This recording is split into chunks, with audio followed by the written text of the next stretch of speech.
Hello, Texas Heart Institute. My name is Tiffany Robb.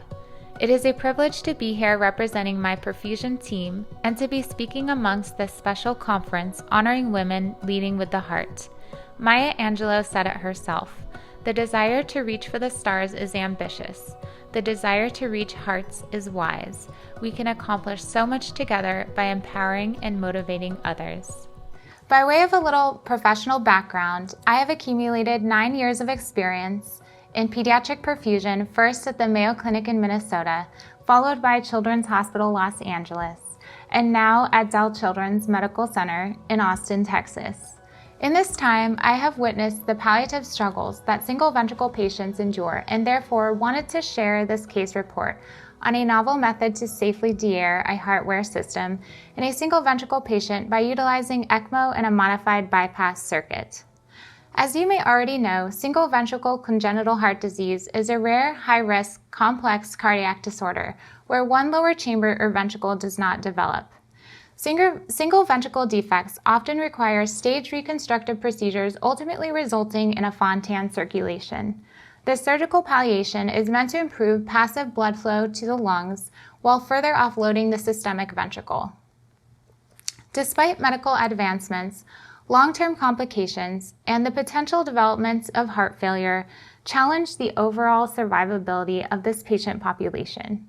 In one study, nearly half of the patient sample size with an extracardiac conduit suffered an adverse event within 15 years. Given a worldwide shortage of transplantable organs, mechanical circulatory support represents an alternative treatment option that has begun to be evaluated. Outcomes for all children receiving a VAD as a bridge modality fare significantly better when compared to long-term ECMO. In this case report, we describe a 31-kilogram, 12-year-old female with heterotaxy syndrome and failing single ventricle physiology. The patient encountered bilateral Glenn and fenestrated Fontan palliations at 1 and 3 years of age, respectively. She presented to us with failing Fontan physiology and severe AV valve regurgitation. While hospitalized, the patient suffered from a sudden event of rapid atrial tachycardia that degenerated into pulseless ventricular tachycardia. Chest compressions were initiated and continued for a total of 110 minutes until she was cannulated and placed on veno-arterial ECMO through the right neck. The patient remained on VA ECMO for 6 days at a flow rate of approximately 80 milliliters per kilogram per minute. A failure to wean from VA ECMO is demonstrated by elevated Fontan pressures. Because the cable pulmonary connection can be a challenging circulation to support with ECMO over the long term, it was considered beneficial for short-term resuscitative support in this case. Therefore, the decision was made to place a heartwear HVAD as a durable option in anticipation of bridging to heart transplantation. The patient was ultimately listed as status 1A candidate for heart transplant. I want to take a moment here to refresh our memories on the heartwear ventricular assist system. It is a small, continuous flow pump intended for implantation into the left ventricle and augmentation of cardiac output. The heartwear has become a favorable selection for pediatrics owing to its integrated short inflow cannula, complete intrapericardial implantation, and percutaneous driveline, as well as capacity for outpatient management.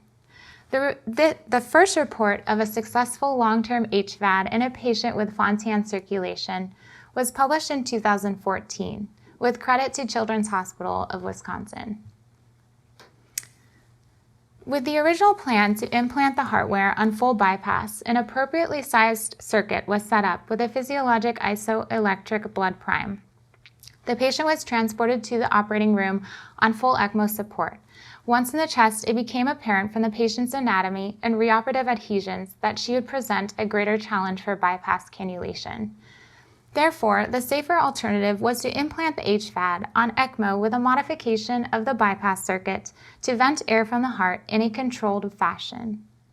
Here we present an original technique for the implantation of a durable VAD to the left, which combines ECMO and a modified cardiopulmonary bypass circuit. In preparation for the surgical implantation of the HVAD and exposure to a modified bypass circuit, a 300 unit per kilogram heparin loading dose was administered, With an appropriate ACT result of 497 seconds, the HVAD pump was cored into the patient's common atrium, and a short outflow graft was anastomosed to the ascending aorta with a side biter clamp. Meanwhile, a modified extracorporeal circuit was assembled for the dearring phase of the operation. A volume resuscitation line, noted by the red dashed line here, was attached from the arterial recirculation line post-oxygenator via a high-flow stopcock to the venous limb of the ECMO arterial venous bridge. Let's just be reminded that full ECMO support was maintained throughout this procedure. To begin dearring the heart, the surgeon inserted a needle vent into the ascending aorta near the HVAD outflow graft. This created a pathway for purging any gaseous emboli entrained in the ascending aorta through a designated vent to the bypass reservoir. This blood and air mixture was actively pumped into the top of the bypass reservoir at a rate of 150 milliliters per minute, or less than 10% of the ECMO flow rate. This blood volume was then filtered at a similar rate through the oxygenator and arterial filter of the bypass circuit before reinfusion into the venous limb of the ECMO circuit. Venting and volume replacement were titrated to maintain the hemodynamic stability of the patient during sustained VA ECMO supports. The patient was weaned from ECMO as the HVAD pump was gradually initiated. Once dearring was deemed a success, the aortic root vent was removed. Upon establishing stability of the VAD, ECMO cannulas were also withdrawn. After a whopping 490 days on heartwear HVAD support, the patient underwent successful heart transplantation. As previously described, pediatric VAD support for failing single ventricle physiology presents its many challenges despite significant advancements and superiority to conventional ECMO.